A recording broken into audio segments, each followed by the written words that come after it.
Alors bonjour tout le monde, on va continuer notre travail autour de cette série Node.js.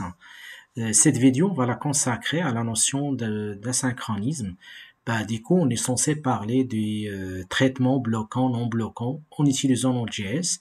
Et selon l'architecture Node.js, on va donc découvrir qu'il dispose d'un mécanisme qui permet donc d'intégrer donc ce concept facilement suite à son architecture qui est développée autour de C et C++.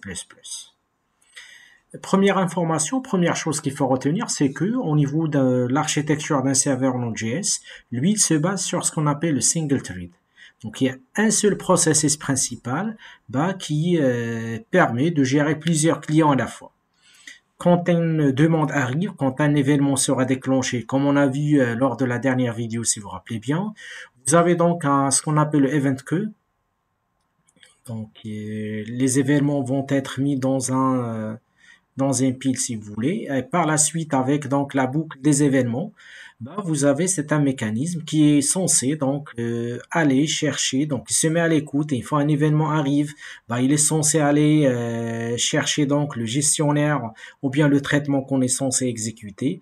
Et puis tout ça passe par un seul thread qui est donc le thread principal, sachant qu'on va découvrir que derrière ce thread principal, donc il y a un ensemble de threads qui peut être créé pour mettre en place le concept de multitâche en se basant sur le noyau qui est développé avec le C++. Donc avec le single thread event loop, une fois la requête arrive, vous avez donc un queue d'événements. Ce queue d'événements fait appel à une, si vous voulez, boucle des événements. À partir de cette boucle des événements, on fait appel à d'autres threads, un multi-thread si vous voulez en arrière-plan en utilisant le C++, puisque si vous vous rappelez bien, je vous ai dit la première séance que le C++ représente des langages système et des coups, il peut manipuler la mémoire, il peut manipuler les données, le soft, le hard. En même temps, il peut mettre en place la notion de multitâche, parallélisme, etc. Des coups, vous avez un seul thread principal, mais derrière vous, réellement, vous avez donc des multi-threads de code. Et des coups, une fois la requête arrive, donc à partir de ce thread principal, on est censé donc, à partir donc des callbacks, de faire appel à d'autres sous-processus si vous voulez. Sur le noyau, donc il y a un C++ thread pool, donc une boucle des processus gérés par le C++ qui représente un langage système. On peut aller par la suite vers une base de données, vers un système de fichiers, vers une autre ressource si vous voulez, avant de générer la réponse. Notre objectif aujourd'hui, c'est vous montrer comment vous pouvez mettre en place ce concept d'asynchrone et puis de code non bloquant pour assurer donc cette architecture comme je viens de vous la présenter. Des coups, on est censé parler de deux choses. Code bloquant, bien non bloquant. Donc un code bloquant, donc il permet de lire cette donnée et puis ensuite affiche-la moi, par exemple. Et là, il est censé interrompre le programme principal. Non bloquant, il ne va pas attendre la réponse sur le coup, mais dis-moi lorsque tu auras lu cette donnée. Je continue donc mon process principal. Tu vas aller exécuter donc la tâche comme tâche de fond. Une fois qu'il y a une réponse, il faut me notifier pour que je puisse prendre en charge ça. Si vous vous rappelez bien, lorsqu'on a parlé de module, je vous ai parlé de module FS, File System, bien système de fichiers. Et je vous ai parlé lors de la lecture de deux fonctions. Il y a une fonction asynchrone qui s'appelle readFile5. Ça, c'est un code bloquant en quelque part. Et vous avez donc une fonction synchrone qui est le readFile. C'est celui-là. Donc celui-là, c'est un code bloquant puisqu'on est censé attendre que cette fonction puisse lire tout le fichier avant de nous donner la main par la suite. Par contre ici, avec readFile tout court, on fait appel à une fonction de callback. Il rend le process, ou bien il rend si vous voulez la main au process principal. Une fois qu'il termine la lecture, donc il va nous notifier pour qu'on puisse prendre en charge le résultat ou quoi. Voilà donc un exemple de code bloquant, non bloquant. Et comme je vous ai dit tout à l'heure, on va découvrir maintenant la logique asynchrone. Et du coup, on est censé donc faire la différence entre les fonctions synchrones et puis asynchrones. Donc, une fonction synchrone quant à lui, donc toute fonction définie en JavaScript, elle est synchrone. Cela veut dire que lorsqu'elle est appelée, cette fonction exécute immédiatement l'intégralité de ses instructions, qui retourne les valeurs dans la fouler si vous voulez, et que le reste du programme attend. Donc il y a une certaine attente, on interrompt le programme, on demande à la fonction d'aller faire un traitement. Une fois de retour, on récupère le résultat en continu. OK? Donc quand on appelle plusieurs fonctions asynchrones d'affilée, on a la garantie qu'elles s'exécutent de manière séquentielle, l'une après l'autre. Quand est-ce que vous êtes censé utiliser ce type de fonction? Lorsque vous avez un traitement qui est rapide, qui n'est pas bloquant par rapport au programme principal, quoi. Par contre, donc, il y a les fonctions asynchrones. Bah, la fonction asynchrone, donc, il permet d'exécuter plusieurs opérations parallèles.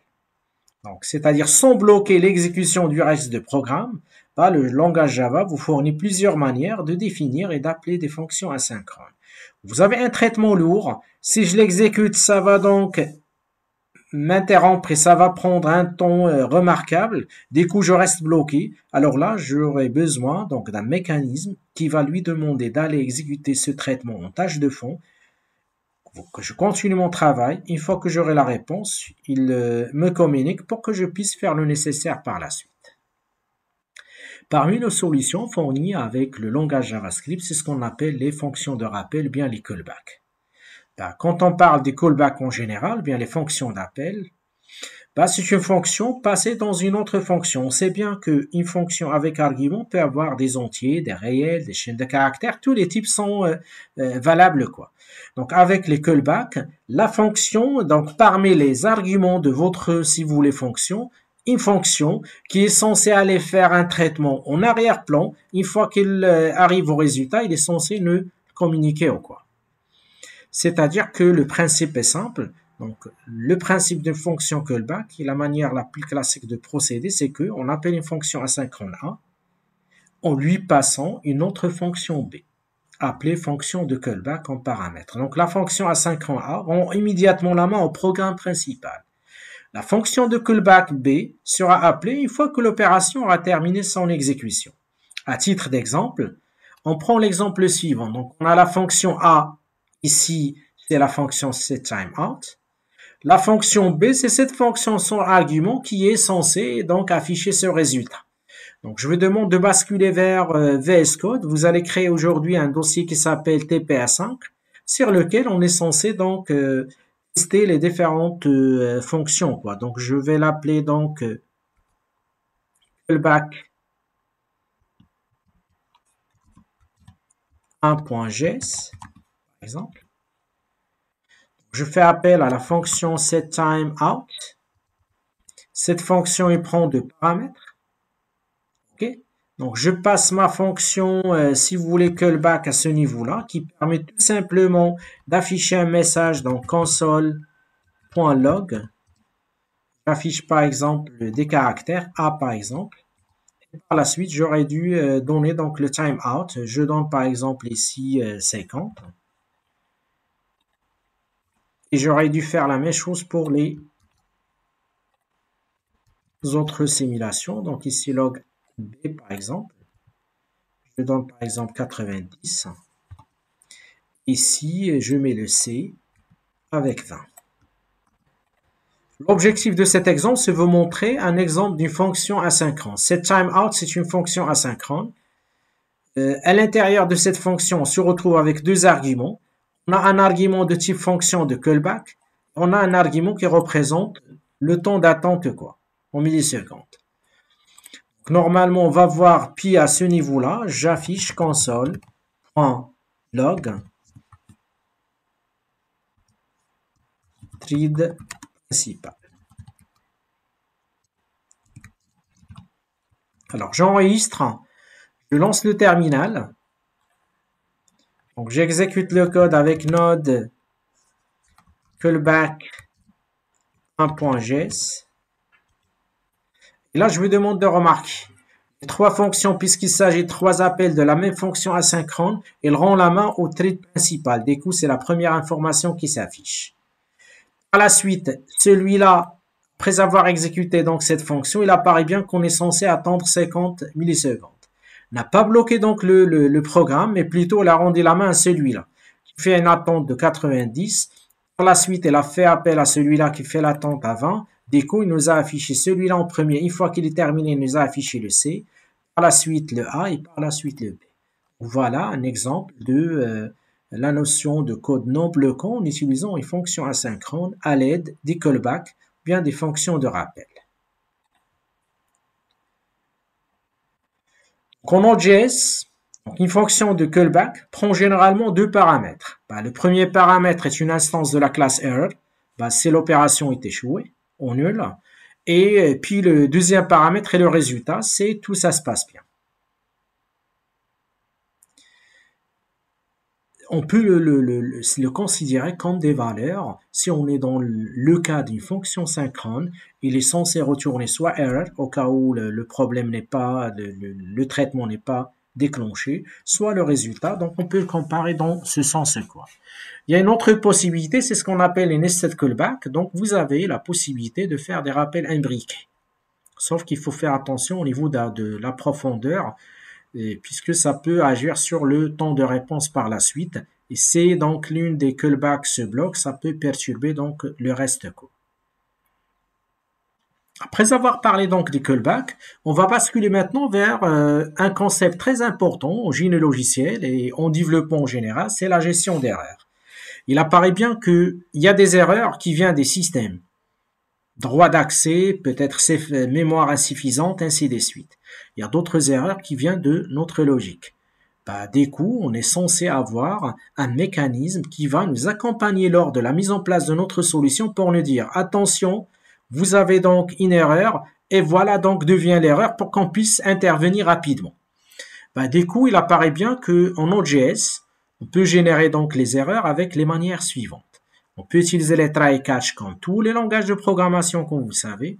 On peut utiliser donc les rappels, les callbacks, les fonctions de rappel. On peut utiliser des promesses ou bien des rappels de promesses. C'est une amélioration par rapport aux fonctions de rappel qu'on peut utiliser les attentes asynchrones et dès qu'on va découvrir les keywords async qui veut dire asynchrone et puis await qui permet de demander à un traitement d'attendre un certain moment et de rendre la main au process principal. On va voir des ateliers au fur et à mesure vis-à-vis donc ces différentes solutions. Pour le try et le catch, donc être utilisé pour gérer les erreurs. Par exemple, ici, vous avez une fonction de something. Cette fonction, donc, il génère donc une erreur, c'est l'erreur suivante, et fait appel à la classe error, comme je vous ai dit tout à l'heure. Je peux déclarer une fonction init. Dans cette fonction, je lui demande essayez d'exécuter ce code. S'il y a un problème, voilà ce que vous êtes censé faire. Si cette fonction ne génère aucune exception, on est censé exécuter ce traitement qui est dans le try, qui veut dire essayer d'exécuter. Sinon, on va exécuter ce qui est dans le catch. Quand on sort, on va exécuter ça. Voilà un exemple de l'appel de try catch. Pour les fonctions donc des rappels, donc une fonction est appelée à la fin d'une certaine tâche et les rappels sont largement utilisés dans Node.js comme on les a vus depuis le début, avec le read file, write file, on va l'avoir avec, si vous voulez, d'autres concepts tels que le HTTP avec le framework Express, ainsi de suite. Par exemple ici, donc avec le read file, on demande au système de lire à partir de ce fichier-là. Lors de processus de lecture, on fait appel à une fonction rollback. Je vous ai dit tout à l'heure, donc il prend en charge deux éléments, error s'il y a un problème et puis résultat ou bien data s'il y a donc des données à fournir. Donc celui-là, il rend la main au programme principal comme on les a déjà vus lorsqu'on a travaillé avec les FS, si vous vous rappelez bien. Si je reviens avec vous vers le callback, il apparaît bien que le callback, il veut dire voilà donc tout ça se passe bien, dès qu'on va avoir un résultat, sinon donc il est censé générer une erreur. Avec la version ECMAScript 6, il apparaît bien que les concepteurs de l'écosystème Node.js et puis de développeurs JavaScript, ils ont mis en place une autre manière pour gérer donc cette notion d'asynchronisme au niveau de votre code, tout en utilisant donc les promesses et puis le rappel des promesses. Donc les promesses, ce sont une amélioration des fonctions de callback, comme je vous ai dit tout à l'heure en Node.js. Donc lors de la définition d'un callback, la valeur renvoyée est appelée une promesse. Donc la principale différence entre une promesse et puis un rappel, ou bien une callback en général, est la valeur de retour. En callback, il n'y a plus de valeur de retour. Avec les promesses, on a la possibilité de récupérer la valeur pour donc des traitements ultérieurs si vous voulez. Donc c'est ça la valeur ajoutée par rapport aux fonctions callback. Sur l'exemple suivant, supposons donc si vous voulez utiliser les promises, donc premièrement vous êtes obligé de faire appel au modèle promise. Supposons que si vous voulez se connecter à une base de données MongoDB, vous avez donc l'URL de la base. Lorsque vous faites appel à la méthode connect, il y a deux cas de figure. Soit donc l'URL est correcte, la connexion, le serveur est en écoute. Dans ce cas-là, vous allez voir qu'avec les promesses et puis le rappel de promesses, on utilise donc deux keywords, à savoir then et puis catch. Then, il sera déclenché si tout ça se passe bien. Catch, si on déclenche une exception, quoi. Du coup, ici, on va lui dire then.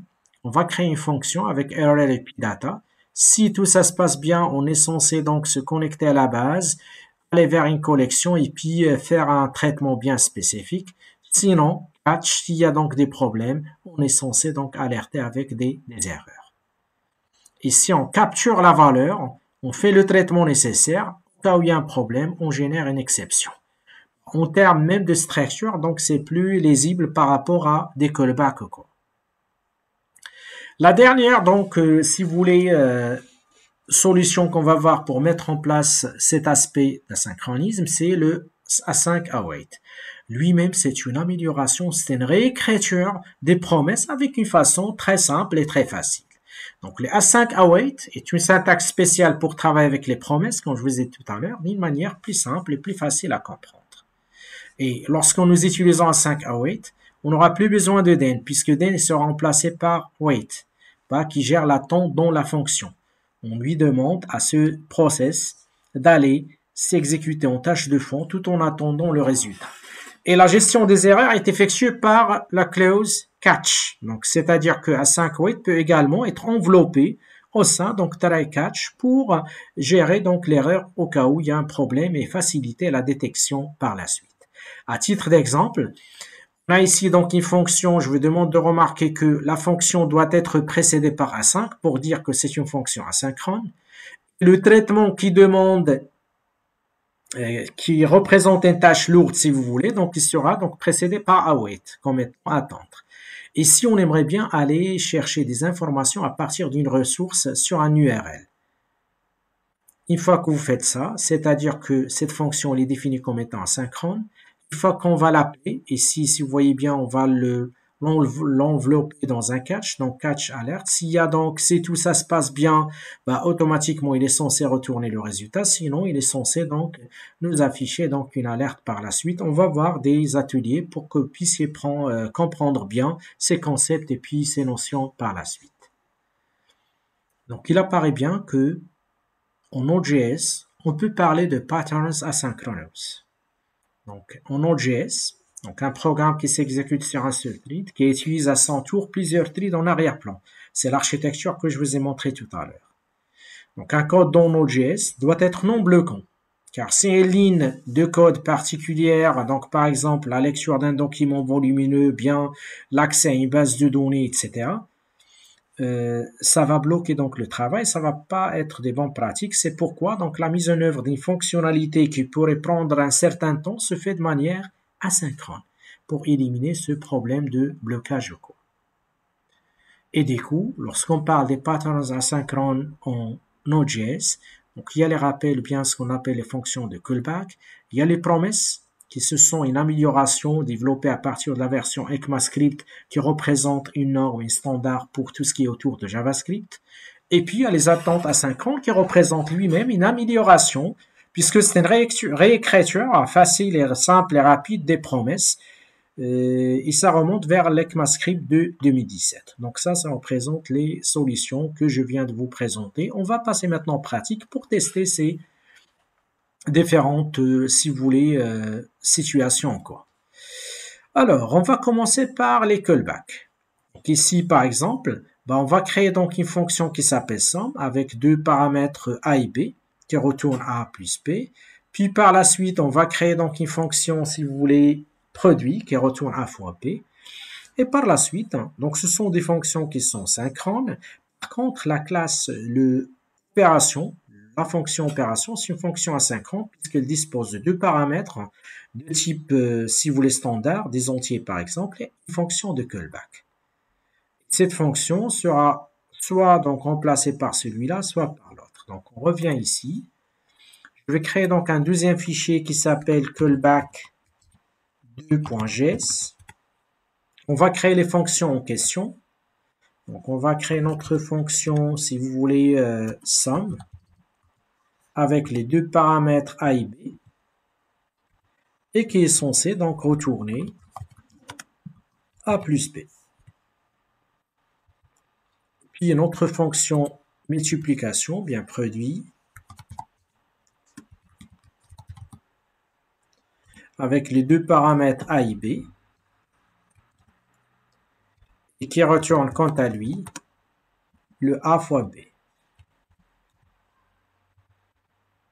Puis on va créer donc une autre fonction qu'on va l'appeler opération,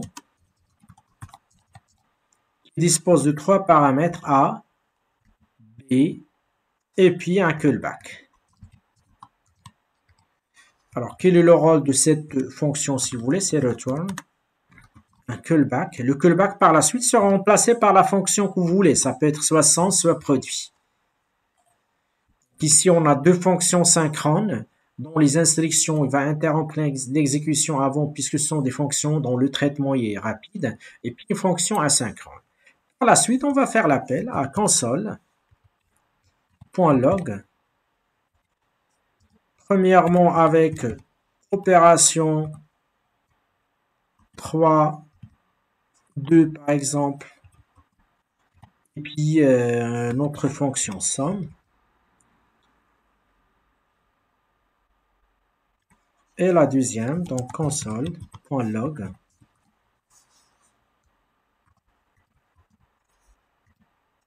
Produit.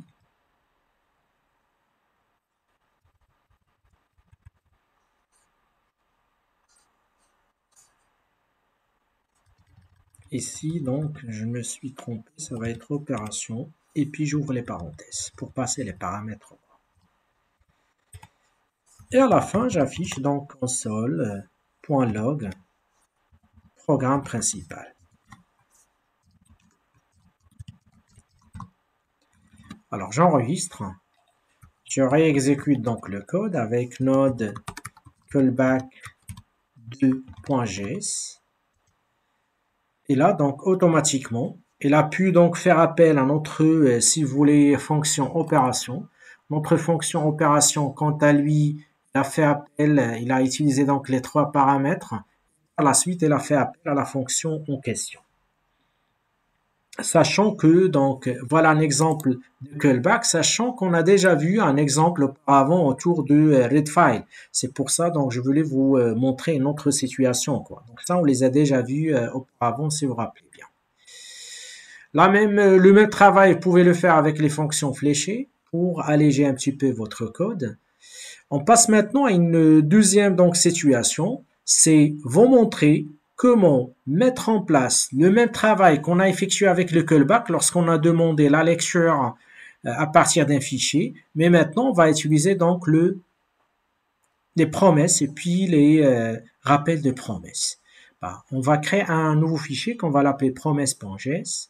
Dans ce fichier-là, donc, on va faire appel à notre fs. OK? Puis, on va créer notre readfile promise. C'est pour ça que je vous ai dit que pour les promesses, il retourne une valeur contrairement à, donc, si vous voulez, à des fonctions callback. On attend une file promise. Donc, notre fonction, il dispose de chemin de fichier. On lui donne donc le chemin de fichier. Par la suite, on est censé retourner une promise. Donc, il y a deux cas de figure. Resolve, c'est tout ça se passe bien. C'est l'équivalent de data qu'on a vu avec les callbacks. Reject s'il y a un problème. À l'intérieur, on met en place les instructions qu'on aimerait bien contrôler que demande une tâche qui est lourde. Dans notre cas, c'est readfile qui permet d'aller lire à partir d'un fichier. S'il y a des erreurs, donc on va rejeter. Sinon, on va récupérer le résultat. Ça, c'est la définition des promesses. Deuxième étape, c'est les rappels de promesses. On va faire appel à cette fonction avec le chemin de fichier en question. On va utiliser les then et les catch pour se mettre dans la situation exacte. Je vous demande de basculer encore vers le VS Code. On va créer donc un nouveau fichier qui porte le nom promise.js.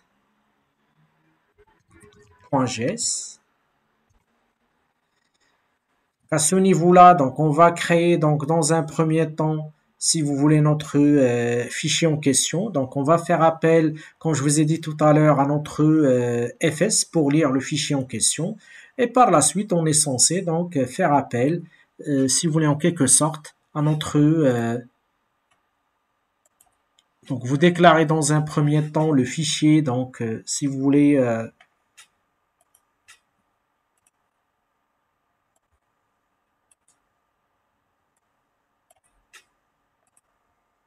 donc à ce niveau-là, vous allez déclarer votre fs comme toujours, donc avec require.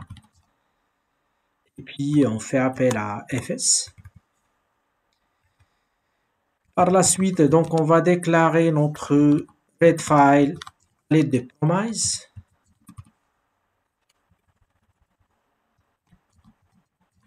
Bien sûr, le majuscule minuscule n'est pas obligatoire, mais seulement sont des noms pour faciliter la lecture des variables.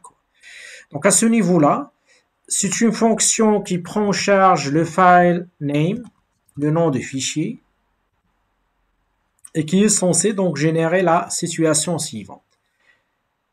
Comme je vous ai dit, les callbacks, les promises par rapport à callback, c'est qu'on attend résultat. Donc, il retourne les valeurs. Dès qu'on va faire appel à return, promise, bien sûr, avec new, c'est un objet de type promise, voilà, qui fait partie de la bibliothèque qu'on vient d'ajouter et qui prend en charge normalement deux paramètres. Donc, une fonction avec resolve. Là, je vous demande déjà qu'on joue les parenthèses. Elle attend resolve et puis reject. Resolve, c'est tout ça se passe bien. Reject, s'il y a un problème quelque part. À ce niveau-là, on est censé donc mettre en place les instructions à contrôler. Ici, je me suis trompé, pardon, c'est return. Alors, l'instruction que j'aimerais bien contrôler, c'est l'instruction readFile. Du coup, je fais appel à fs.readFile, qui représente une fonction asynchrone, comme on les a déjà vus auparavant. Je lui donne donc le nom du fichier. Je lui donne par la suite le format. Si vous vous rappelez bien, on a choisi la dernière fois le ETF8. Et puis, avec error data, on va récupérer donc les éléments en question. À ce niveau-là, on va dire s'il y a des erreurs, on va faire appel à reject. Else, on va faire appel à resolve.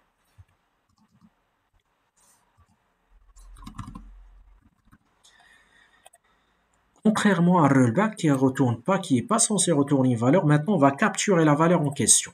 On va lui dire s'il y a des erreurs, reject error, sinon resolve data. Ça, c'est la définition de la promesse. À ce niveau-là, on vient de faire la définition de la promesse.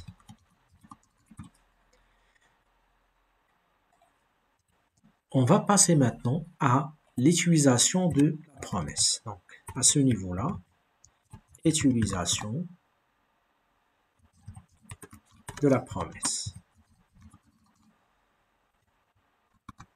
Alors, pour ce faire, on va créer déjà donc un fichier qui s'appelle data.txt.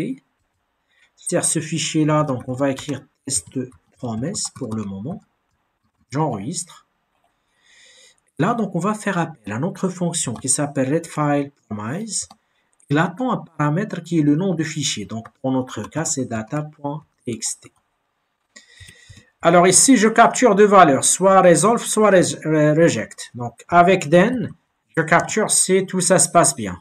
Si tout ça se passe bien, j'aurais dû avoir la chose suivante. On va avoir des data, des données. Qu'est-ce qu'on va faire avec ces données-là? On est censé les afficher ou quoi? Du coup, avec un console.log, j'affiche le data. OK? Catch. S'il y a un problème, bah sûrement je dois avoir donc une erreur. Dans ce cas-là, je fais appel à mon programme pour générer donc une erreur. À ce niveau-là, ça va être un console.error et je génère l'erreur en question. Et toujours à la fin, donc j'affiche un console.log programme principal.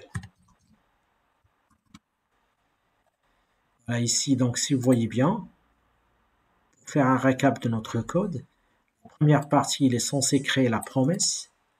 Dès que notre fonction, il attend un paramètre de type fileName, il retourne donc une nouvelle promesse avec une fonction qui va avoir deux types de retour. Resolve si tout ça se passe bien, reject s'il y a un problème.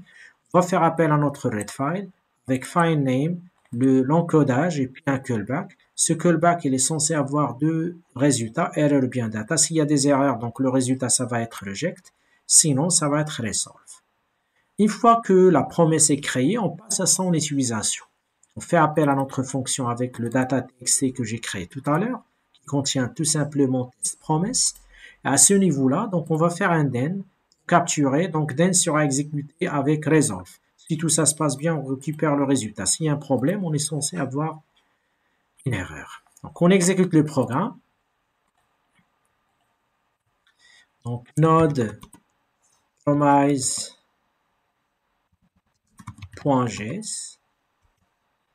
Et là, donc automatiquement, il vient d'afficher le programme principal puisqu'il s'agit d'une fonction asynchrone. Du coup, il rend la main au processus principal.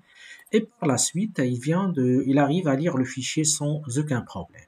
Si je lui donne par exemple ici data 1, bah, automatiquement, il est censé exécuter donc la deuxième partie. C'est la partie catch. Et du coup, il va nous dire qu'il y a une erreur. Et l'erreur, donc, il est dû que le fichier n'est pas reconnu puisque j'ai rajouté un 1. Okay.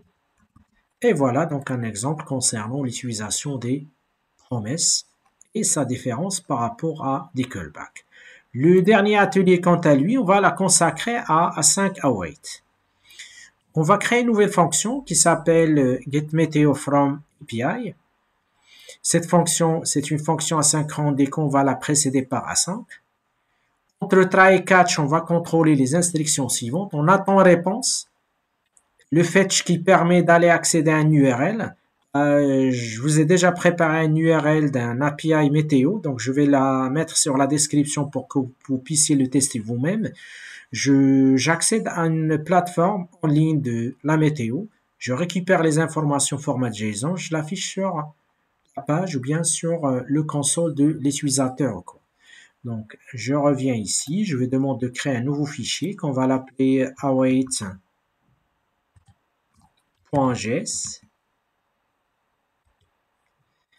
On va créer notre fonction avec async function. Donc, on va l'appeler donc getMeteo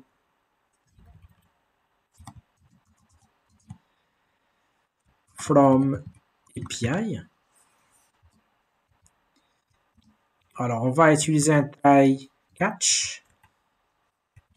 Donc, au niveau de try, on est censé donc catch, ça va gérer donc surtout les erreurs. À ce niveau-là, on est censé avoir console error. Et nous, donc, on va mettre les instructions à ce niveau-là. On aimerait bien accéder à des ressources qui sont déployées sur un serveur HTTP qui représente un API météo pour récupérer donc les informations météo d'une ville bien précise à titre d'exemple. Alors, à ce niveau-là, donc, je fais appel à une constante qu'on va l'appeler response. Alors, response, il va faire appel à la fonction fetch. Et là, je vous ai déjà préparé donc l'URL et je le mets sur la description si vous voulez. Donc, j'utilise l'URL suivant. Donc, je cherche par exemple des informations météo concernant la ville de Paris. Voilà. Je partage avec vous par la suite ça. Il apparaît bien que le fait d'aller chercher des informations à partir de cette URL, c'est une tâche qui est lourde. Alors, dès qu'on va demander au système, la fonction est asynchrone, cette instruction elle est censée être en attente. Une fois que le résultat arrive, Je déclare une variable qui s'appelle data, par exemple, qui fait appel à response. Lui-même, il va attendre le résultat. Donc, ça va être response.json pour récupérer le résultat format JSON, quoi. Et par la suite, on va faire un console.log et on affiche le data si tout ça se passe bien. Pardon. S'il y a un problème, on est censé donc générer l'exception suivante. À la fin, donc je fais appel à la fonction tout simplement meteo from API et j'affiche donc le console.log programme principal.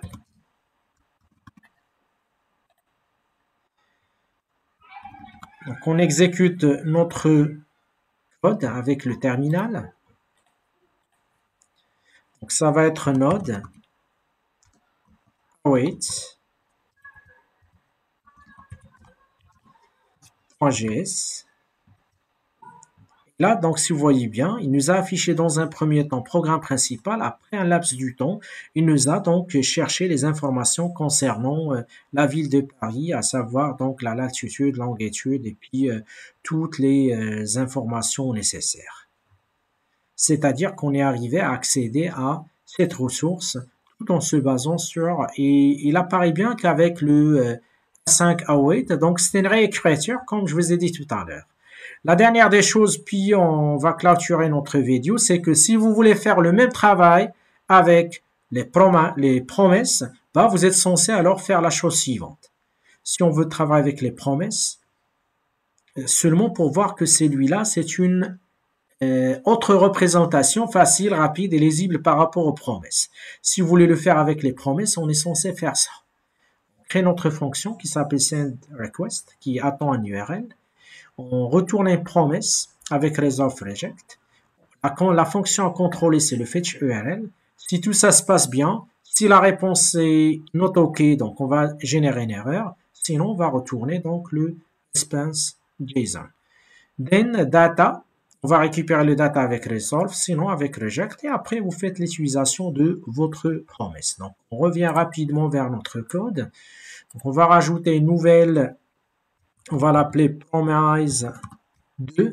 Comme ça, vous aurez donc la comparaison des deux situations, quoi. Donc, on va créer notre fonction. Ici, j'utilise pas A5 comme tout à l'heure. Donc, on va l'appeler sendRequest, par exemple. On charge un URL. Alors, cette fonction, il est censé retourner un new promise, comme je vous ai montré tout à l'heure.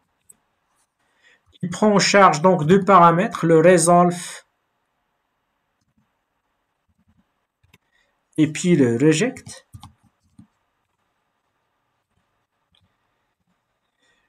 L'instruction à contrôler quant à lui, c'est le fetch. Donc avec fetch URL, on va définir donc les différentes situations, quoi. Premièrement, si la réponse est OK, si on a déjà une réponse, donc avec le then, on va traiter premièrement la réponse. Si la réponse correspond bien à ce qu'on cherche, donc response.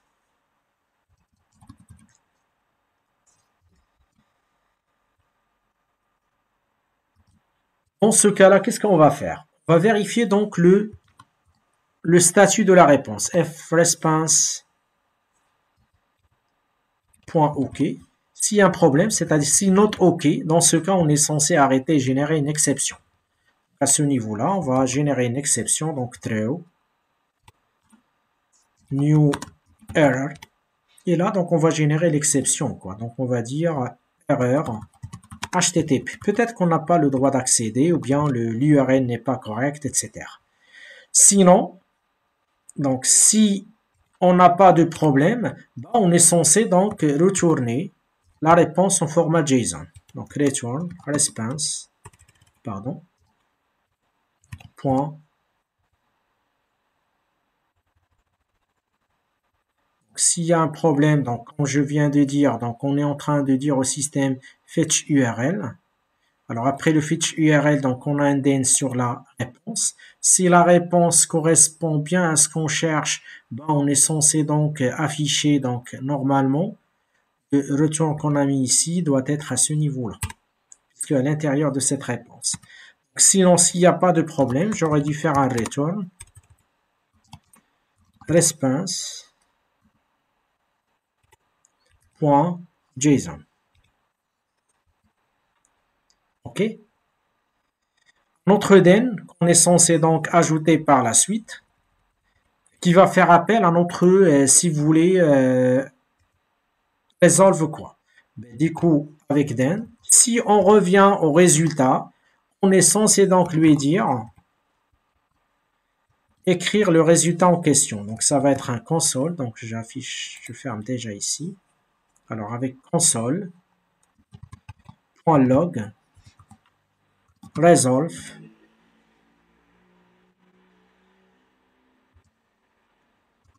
Ou plutôt, puisque c'est une valeur qui sera retournée, j'aurai plus besoin de console. Comme tout à l'heure, ça va être un resolve data. OK? Par la suite, s'il y a un problème, donc ça va être un catch. On va le capturer avec catch, error. Et dans ce cas-là, donc, on aura besoin de faire appel à notre, si vous voulez, console error. Et affiche error. Comme tout à l'heure, voilà donc le même travail qu'on a effectué tout à l'heure, et maintenant à l'aide de cette, si vous voulez, méthode qui se base sur les promesses. On fait appel par la suite, on est censé donc faire appel à notre fonction. Ici, c'est la déclaration de la fonction avec promesse. Ici, c'est l'utilisation des promesses. Donc, on fait appel à notre variable sendRequest. Je cherche l'URL à partir de ce qu'on a vu tout à l'heure. C'est celui-là.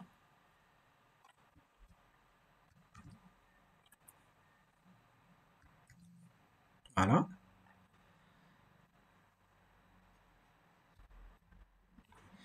Et par la suite, on va faire appel à la capture des promesses. Alors, den, si tout ça se passe bien, bah, on est censé avoir des datas. Qu'est-ce qu'on va faire avec ces datas-là? On est censé faire appel à console.log data, tout simplement. S'il y a un problème, on est censé donc le capturer avec le catch, avec error. Et là, on est censé faire appel à console.error. Et puis, on affiche l'erreur en question. Et vous allez voir, une fois qu'on exécute, donc voilà l'utilisation des promesses, on exécute par la suite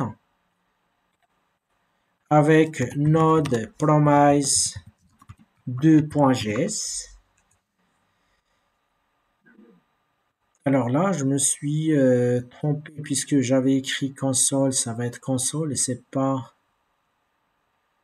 Alors ici, déjà, à ce niveau-là, ça va être console. Deuxième des choses, au niveau de catch, donc j'aurais dû faire directement reject. Il faut corriger s'il vous plaît, error. Alors je relance l'exécution. Et là, comme tout à l'heure, comme l'exécution que je vous ai montré tout à l'heure, il arrive à accéder aux informations. Et voilà donc une comparaison entre le même travail que je vous ai montré avec await. Voilà, il est compact, il est lisible, il est facile. Son équivalent avec les promesses. Donc, selon le contexte et la situation, vous allez choisir l'une ou l'autre. Donc, ça sera tout pour cette vidéo. Si vous avez des questions, n'hésitez pas de les poster en dessous de la vidéo. Je partage avec vous dans la description donc le lien de, si vous voulez, de la ressource API météo. Et la prochaine vidéo donc sera développée autour des process SFIS puis des trade workers. Donc, je veux remercier et à la prochaine.